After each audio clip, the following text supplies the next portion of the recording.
नमस्कार बंधुरा आमी मौमिता आबार एक रेसिपि निये चले एसेछि मौमितार हेसेल चैनेले। आज के आमी एक सम्पूर्ण निरामिष रेसिपि करे देखाच्छि।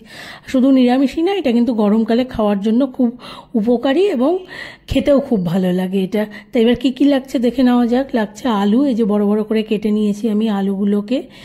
দেখতেই পাচ্ছেন এখানে আছে ঝিঙে, এই যে একটু ছোট ছোট করে কাটা আছে ঝিঙেগুলোকে। এখানে আছে চেরা কাঁচা লঙ্কা, এখানে আছে কালো জিরে আর শুকনো লঙ্কা, এখানে পোস্ত আর কাঁচা লঙ্কা আমি বেটে নিয়েছি। আমি আজকে বানাচ্ছি ঝিঙে আলুর পোস্ত। তো প্রথমেই কড়াইতে দিয়ে দিচ্ছি আমি সরষের তেল। তেলটাকে খুব ভালো করে গরম হতে দিতে হবে। তেলটা গরম হতে থাক, তারপরে আমি এর মধ্যে দিয়ে দেবো ফোড়নটা। ফোড়নে আমি দিচ্ছি কালো জিরে আর শুকনো লঙ্কা। আমি কালো জিরেটা একটু বেশি দিচ্ছি, আমার ভালো লাগে কালো জিরে খেতে আর কি, মানে স্মেলটা খুব ভালো লাগে। সেই জন্য আপনারা চাইলে কিন্তু মানে পরিমাণটা কমও দিতে পারেন। এবার এই যে ফোড়নটা ভাজা হয়ে গেল, দিয়ে দিচ্ছি আলুগুলো। বড় বড় করে কেটে রেখেছিলাম যে আলুগুলোকে, সেই আলুগুলোকে আমি এবার দিয়ে দিচ্ছি তেলের মধ্যে। আলুগুলো দিয়ে আমি অল্প কিছুক্ষণ ভাজা হলে তারপরে এর সাথে আমি ঝিঙেটা দেবো, কারণ আলু হচ্ছে একটু হতে টাইম লাগবে আর ঝিঙে হয়ে যাবে গিয়ে। আলুটা দিয়ে আমি অল্প নুন এখন দিয়ে দিচ্ছি, মানে এই রান্নাটায় যে পরিমাণ নুন লাগবে আমি দুভাগে দিচ্ছি, কিন্তু একবারে দিলাম না। যে আলুটা দেওয়ার পর কিছুটা নুন দিলাম, আবার ঝিঙেটা দেবো, তারপরে কিছুটা নুন দেবো। এই যে দেখতে পাচ্ছেন আলুগুলো কিন্তু হালকা ভাজা হয়ে গেছে কি একদম। এই যে এইরকম অবস্থায় আমি এবার এর মধ্যে দিয়ে দেবো ঝিঙেগুলোকে। কিন্তু যে ঝিঙেগুলো আমি ছোট ছোট করে কেটে রেখে দিয়েছিলাম, সেই ঝিঙেগুলো এবার আমি অ্যাড করে দিচ্ছি কিন্তু আলুর সাথে দিয়ে।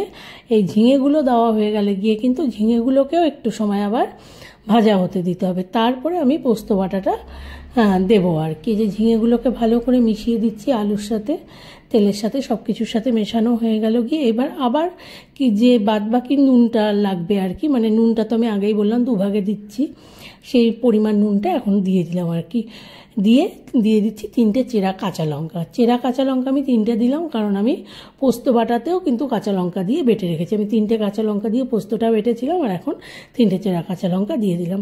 এই যে এবার ভালো করে এটা কিছুক্ষণ ভাজা হয়ে গেল গিয়ে ঝিঙে আর আলুটা। এবার দিয়ে দিচ্ছি পোস্ত বাটাটা। যে দেখতে পাচ্ছেন ঝিঙের কিন্তু জলও ছেড়ে দিয়েছে। এবার পোস্ত বাটাটা দিয়ে দিলাম, দিয়ে একটু জল দিয়ে দিলাম, দিয়ে এবার কিছুক্ষণ এটা ভালো করে হতে থাকবে আর কি। আর চাইলে আপনারা কেউ হলুদ দিতে পারেন, মানে এটা যে লাগবেই এমন না, পোস্ততে হলুদ না হলেও হয়। আমি অল্প একটু দিচ্ছি, আপনারা চাইলে দিতেও পারেন নাও পারেন, এটা যার যার নিজের আর কি ইচ্ছে মতো ব্যাপার।